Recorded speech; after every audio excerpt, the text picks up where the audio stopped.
Hi hello welcome back to my studio. അപ്പോൾ ഐ പി എല്ലിനെ കുറിച്ച് അല്ലെങ്കിൽ രോഹിത് ശർമ്മയെക്കുറിച്ചുള്ള വളരെ ഇമ്പോർട്ടൻ്റ് ഒരു അപ്ഡേറ്റ് ഇപ്പോൾ പുറത്തു വന്നിരിക്കുകയാണ്. വീഡിയോയിൽ കിടക്കുന്നതിന് മുമ്പിട്ട് ലേറ്റസ്റ്റ് ക്രിക്കറ്റ് അപ്ഡേറ്റ്സ് വേഗത്തിൽ അറിയുന്നതിന് വേണ്ടി മൈ സ്റ്റുഡിയോ എന്ന ചാനൽ സബ്സ്ക്രൈബ് ചെയ്യുക, വീഡിയോ ഇഷ്ടപ്പെട്ടാൽ ലൈക്ക് ചെയ്യുക, ഷെയർ ചെയ്യുക.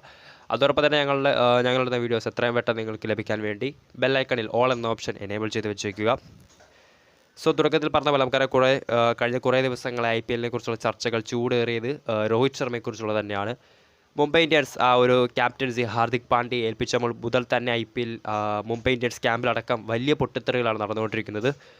രോഹിത് ശർമ്മ മുംബൈ ഇന്ത്യൻസ് തുടരുമോ, അല്ലെങ്കിൽ ക്യാപ്റ്റൻസി ബാൻഡ് ഒഴിഞ്ഞ് അദ്ദേഹം ചെന്നൈയിലേക്കോ ബാംഗ്ലൂരിലേക്കോ അതോ ഡൽഹി ക്യാപിറ്റൽസിലേക്കോ പോകുമെന്ന തരത്തിൽ പല വാർത്തകളാണ് കഴിഞ്ഞ കുറേ മണിക്കൂറുകളെ വന്നുകൊണ്ടിരിക്കുന്നത്. അപ്പോൾ അദ്ദേഹത്തിന് അല്ലെങ്കിൽ ആ ഒരു ട്രേഡ് നടക്കാനുള്ള സാധ്യതകൾ വളരെ ഊട്ടി ഉറപ്പിക്കുന്ന മറ്റൊരു അപ്ഡേറ്റ് ഇപ്പോൾ ഐ പി എൽ പുറത്തുവിട്ടിരിക്കുകയാണ്.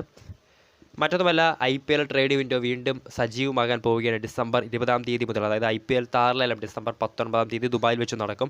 തൊട്ടടുത്ത ദിവസം ഡിസംബർ 20 മുതൽ വീണ്ടും I P L trade window സജീവമാകാൻ പോവുകയാണ്. സോ ഫസ്റ്റ് ട്രേഡ് വിൻഡോയിൽ നടക്കാതെ പോയി അല്ലെങ്കിൽ നടക്കാൻ കൂടുതൽ ചാൻസുള്ള ട്രേഡുകളൊക്കെ ഒരുപക്ഷെ സെക്കൻഡ് ട്രേഡ് വിൻഡോയിൽ നടക്കുന്നതായിരിക്കും.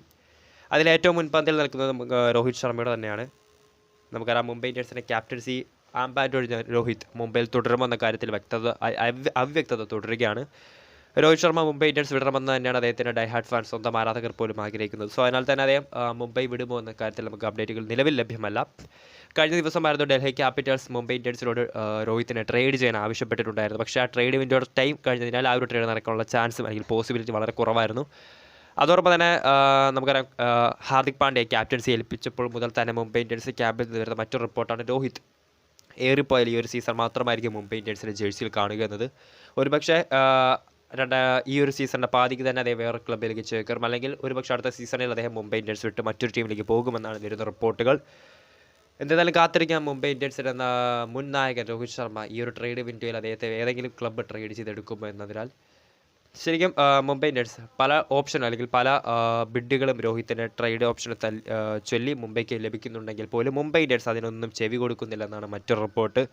CSK, റോയൽ ചലഞ്ചേഴ്സ് ബാംഗ്ലൂർ, അതോടൊപ്പം തന്നെ കഴിഞ്ഞ ദിവസം ഡൽഹി ക്യാപിറ്റൽസ് തുടങ്ങിയ വമ്പൻ ക്ലബ്ബുകളെല്ലാം രോഹിത്തിൻ്റെ ആ ഒരു ട്രേഡ് ഓപ്ഷന് ചൊല്ലി മുംബൈയോട് സമീപിച്ചിരുന്നു. പക്ഷേ മുംബൈ ഇന്ത്യൻസ് രോഹിത്തിനെ വിട്ടു നൽകാൻ അല്ലെങ്കിൽ ട്രേഡ് ചെയ്യാൻ ഒരുക്കമല്ല. അത് തന്നെയാണ് അദ്ദേഹത്തിൻ്റെ കാര്യത്തിൽ അവ്യക്തത തുടരാൻ കാരണം. ക്യാപ്റ്റൻസി ആംബാൻഡ് ഒഴിഞ്ഞ രോഹിത്തിനെ ട്രേഡ് ചെയ്യണമെന്ന് തന്നെയാണ് മുംബൈയുടെ അല്ലെങ്കിൽ രോഹിത്തിൻ്റെ ഡൈഹാർഡ് ഫാൻസ് പോലും ആഗ്രഹിക്കുന്നത്. മുംബൈ ഇന്ത്യൻസിൻ്റെ ക്യാമ്പിൽ നടക്കം ഹാർദിക് പാണ്ഡ്യയുടെ ക്യാപ്റ്റൻസിയെ ചൊല്ലി പല വിമർശനങ്ങളും ഉയർന്നിരിക്കുകയാണ്. സീനിയർ താരങ്ങളായ സൂര്യകുമാർ യാദവ്, ജസ്പ്രീത് ബുംറ തുടങ്ങിയ താരങ്ങളെല്ലാം ആ ഒരു ക്യാപ്റ്റൻസിയെ മുൻപന്തിൽ എതിർപ്പ് അറിയിച്ചിട്ടുണ്ട്. സോ വീഡിയോ ഇഷ്ടപ്പെട്ട ലൈക്ക് ചെയ്യുക, ഷെയർ ചെയ്യുക. കൂടുതൽ വാർത്തകൾക്കായി മേക്ക് സ്റ്റുഡിയോ എന്ന ചാനൽ സബ്സ്ക്രൈബ് ചെയ്യുക.